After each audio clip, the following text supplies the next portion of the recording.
by no stretch of the imagination do I always have the most motivation. It gets really hard. In fact, that's why I go to the CrossFit gym. Is each morning I know that if I show up at this CrossFit gym at 7 o'clock, that there'll be a guy there standing in front of a board, and he just looks at me and he says, "This is what you're going to do for the day." Yeah. And I look at him, I say, "Okay, great," because I know that that brings me accountability, and it brings me some sort of structure to what I do in the morning. Motivation helps, but you have to, like you said, you have to take that first step. You have to wake up. And for me, my daily routine, I kind of start at 4:30 every morning. That's when my alarm goes off.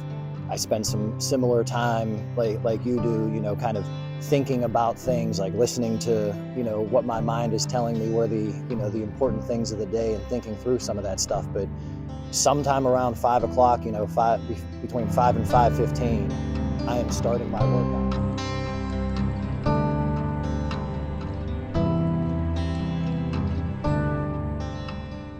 Justin, thanks for coming over. We've been having a series of conversations at the office about, physical fitness and the connection with mental fitness and resiliency and everything else.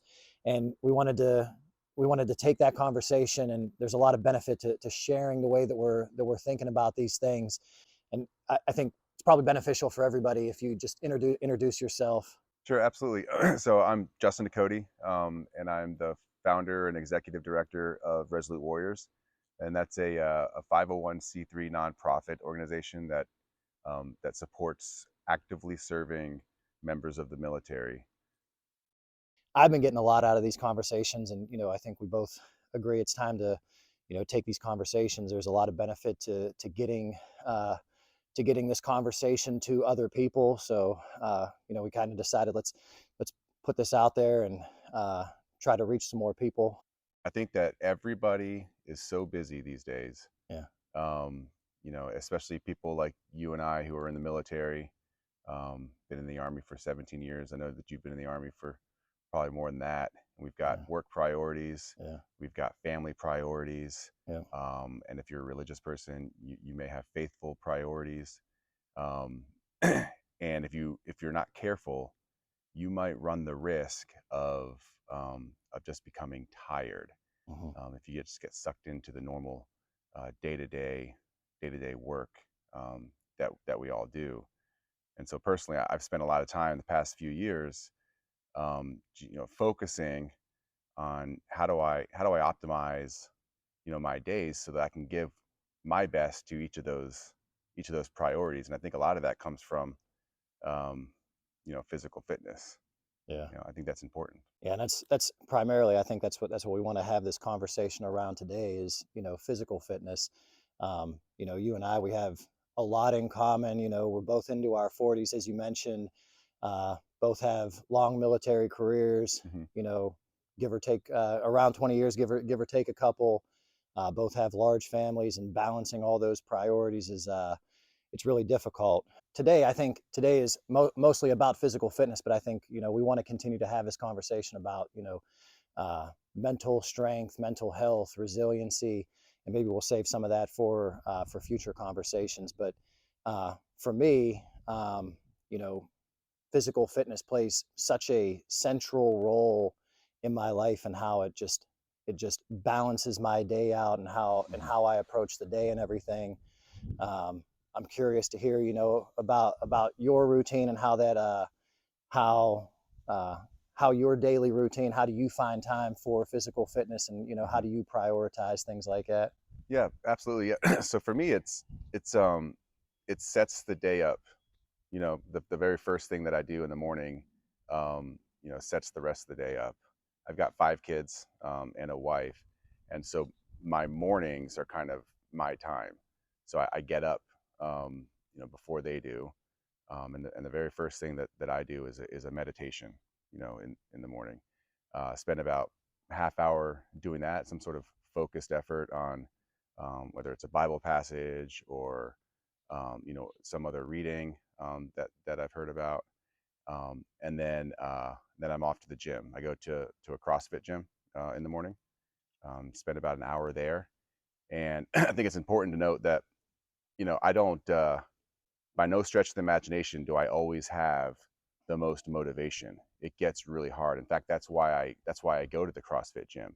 Is each morning I know that if I show up at this CrossFit gym at 7 o'clock, that there'll be a guy there standing in front of a board, and he just looks at me and he says, "This is what you're going to do for the day."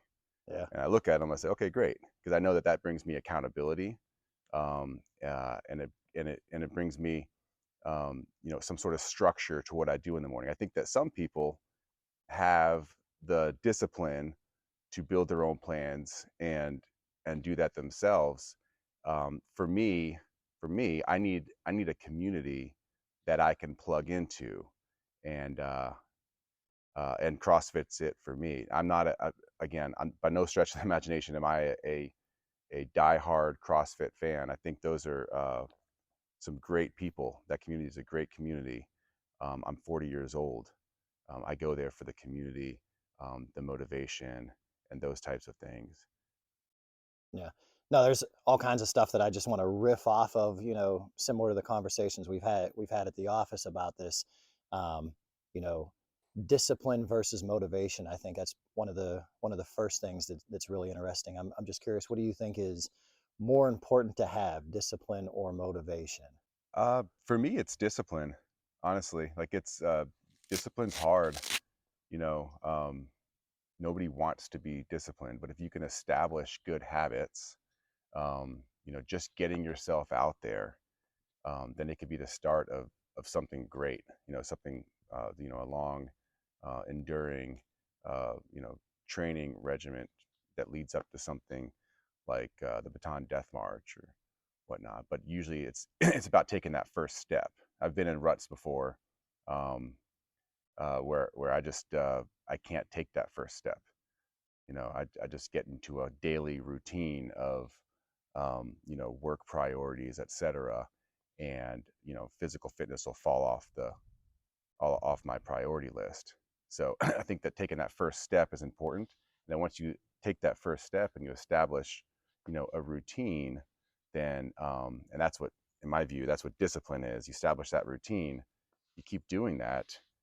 Next thing you know, it's part of who you are. Yeah, for sure. For me, absolutely, the discipline is more important. Motivation helps, but you have to, like you said, you have to take that first step. Hmm. You have to wake up. And for me, my daily routine, I kind of start at 4:30 every morning. That's when my alarm goes off. I spend some similar time like you do, kind of thinking about things, like listening to, what my mind is telling me, where the important things of the day, and thinking through some of that stuff. But sometime around 5 o'clock, between 5 and 5:15, I am starting my workout. I'm either, uh, starting my body weight routine that I've been working on, or I'm going outside just right here in the neighborhood to run. But that starts very early in the morning, and that is, I feel like that's 100% a discipline thing. For sure, that is the most important part of my routine. If I skip a day, and I rarely skip a day anymore, but if I do skip a day, I feel like my day just doesn't flow the same way. It Hmm. starts at 4:30. It starts with thinking, and by the time I get to 6 o'clock in the morning, I've already gotten through my workout, and now I'm ready to take on the rest of the day, and kind of get the kids ready for school, and get myself ready for work and everything. And that is absolutely key to my day. Now, I don't. now, have you always been this way? Like, have you? Are these habits that you've developed recently, or what gave you this inspiration to kind of start this? Yeah, for sure. I've Not everybody wakes up at 4:30 in the morning and runs down their road. Right. I think earlier in my life, before there was a family that takes up a lot of time, I experimented with working out at lunchtime or working out at the end Hmm. of the day. And I think where we are in our lives, kind of the natural progression is, if I don't do if I don't start my routine with physical fitness and how important that is for the rest of my day to flow, if I tell myself I'm going to work out after work, something happens all the It's never time. going to happen. Yeah, Right. So right. it's more of, out of necessity of just, with all the competing things in my life, I need to wake up that early, start my day, and have the time for myself Hmm. to let the rest of my day, flow the way that I want it to go. Right. And I think you kind of touched on it a minute ago, is it's not all physical. You know what I Right. mean? Like that's the only benefit Right. to waking up and getting it in. You know, it's getting that endorphin rush early in the morning, and it just gets you focused for those priorities. Yeah, and as You soon got as my workout is done, I feel sorry for myself for a little bit, where I'm trying to like get my energy back, and uh, as soon as I finish my shower, get dressed, and kind of get the kids ready for school, I'm mentally prepared at that point mhm, to start transitioning into what are the most important things I need to right. do for work. And Yep. that takes up the next largest part of my day is the daily struggles with work. The environment that we work in, I think, is challenging, and it's it's extremely important to go into work with you know mentally prepared for that type Mhm. of day. Something that just came to mind is that, and you kind of as you were talking, um, is the individual approach that you take. Mhm. You wake up at 4:30, you start your regiment, and you're working out on your own, and that's your way of starting a focused day. Whereas for me, um, it's it's community based, and that's what's important. So it's interesting that we have two separate approaches, same benefit, I feel like, Right. but two very different approaches. I've um, I've tried regiments before, where I wake up early. I start my routine, and then I go to the gym by myself, or I go try to go for a run, and I might get that run in, um, but it's not the best I can give. Um, so it's important to me to plug into some sort of community or a network of people that keep me accountable. If I'm not there the next day, somebody will ask a polite question. Hey, where were you yesterday? It's nothing overbearing, but it just keeps me accountable. Right. You know. Being in my job, there's been times in my career where I've traveled a lot, and there's not always the gym that I need, and it was important to find a routine that I could do on my own. And I have this body weight routine that I found 10 years ago now. Mhm. I found this in 2013. It's a full body weight workout. It's 30 minutes of high intensity stuff, and because it's body weight, I can do it anywhere and everywhere. And I'm much more consistent with this routine for a number of reasons. First and foremost, I think it's because I can do it anywhere. So I've literally done this Yep. workout in in my hotel room when there was no gym. I've done it on beaches. I've done it, while I'm on vacation. I don't need a lot of equipment to get started, and I think that's important. That helps with the consistency for sure, because it's a body weight routine. I thought one of the most immediate benefits that I saw was I didn't get sore anymore. So, if you're lifting weights, whatever your routine is, you get sore from doing that. And I don't get sore from doing this workout, but it does provide, the workout that I need, I think. Mhm. And because I don't need a lot of equipment, I can do this from my hotel room or wherever I am. I've saved so much time. Time is one of the most important things that we have, and prioritizing and how you use your time is more important the older you get, I think.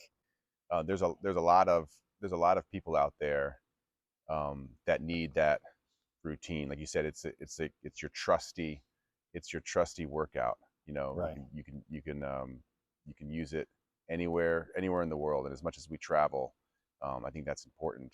There are others out there, I think, that might get bored. I think Right. that there are No, people out there that, I've gotten that a lot. yeah, That's usually one of the questions when I talk about this routine. People the will same ask me, "Don't." thing over and over again. Like, 10 years now, I've yeah, been doing the same routine, the same 30-minute thing every other day, and then the other days is when I run, and that's really all I do. Right. And that is 100%. I feel like that is a discipline thing, Very disciplined. you know, because I'm by myself. There's nobody kicking me. It's, I'm kicking myself to start, pushing the timer that I use, pushing the start button, and the music kicks in, and, taking that first step, that takes a lot of self-discipline. And I don't get bored from it. I don't, my routine is what drives me basically. Okay.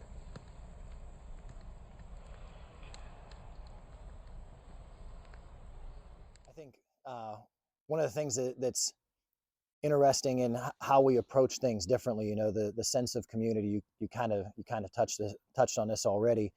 I think for me personally, as I've gone through some of the more physically challenging things that I've had to go through throughout my career, it has been important to have a community that I'm going through that same challenge with, and working together to build a plan, to be prepared for Hmm. whatever the event is, whether it's a selection, or a sporting, some type of sport tournament or something like that.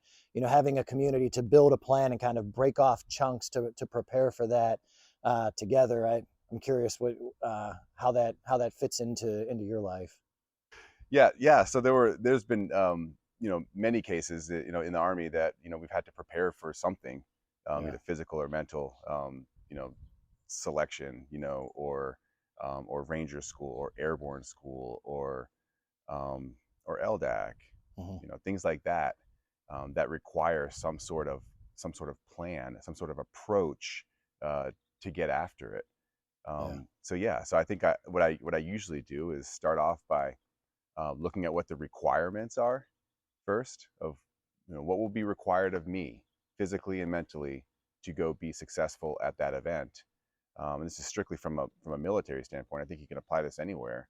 And then you backwards plan, and then you kind of you break it off into little segments of um, of what you think you can do, or what you need to do, Hmm. and uh, and then build off of that. Yeah. For some of those things like you talked about for Ranger School, how did you approach that individual with other people going through the preparation for that? How's that been for you?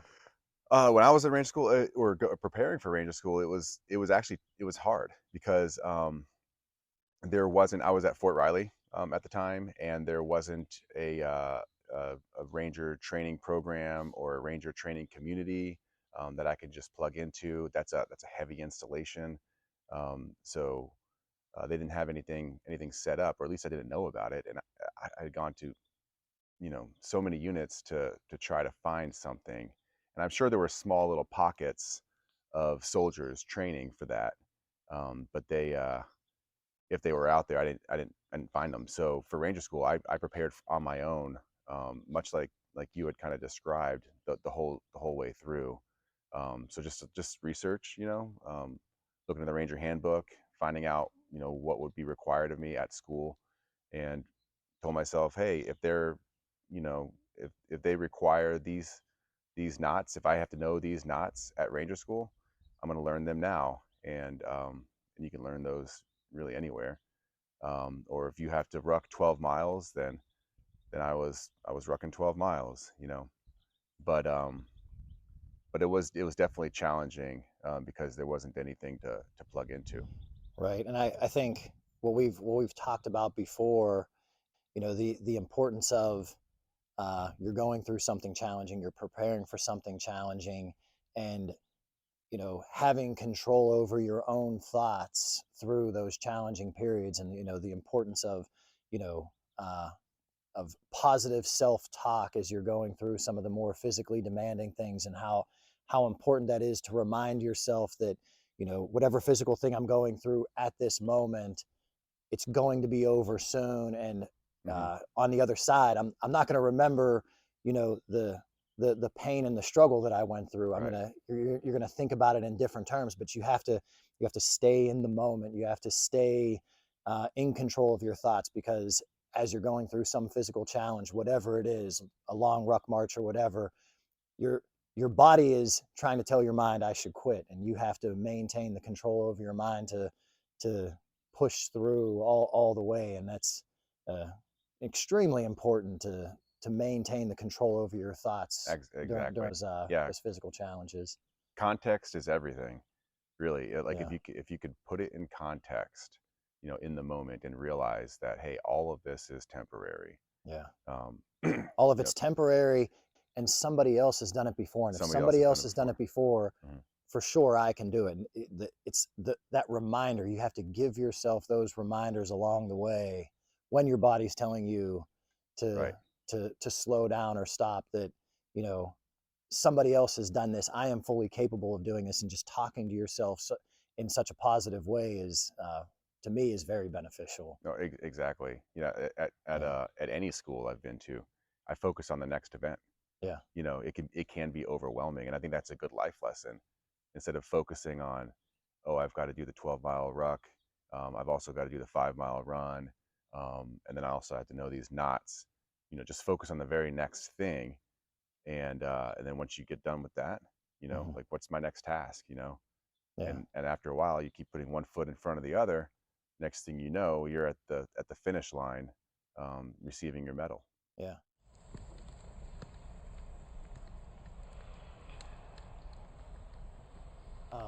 Another one of the interesting things that you brought up earlier was the transitions that we go through, you know, through our military careers, whether that's a PCS or a new school that we're talking through now, a deployment. You layer these different transitions, and that adds an incredible amount of stress that you have to manage as you're going through.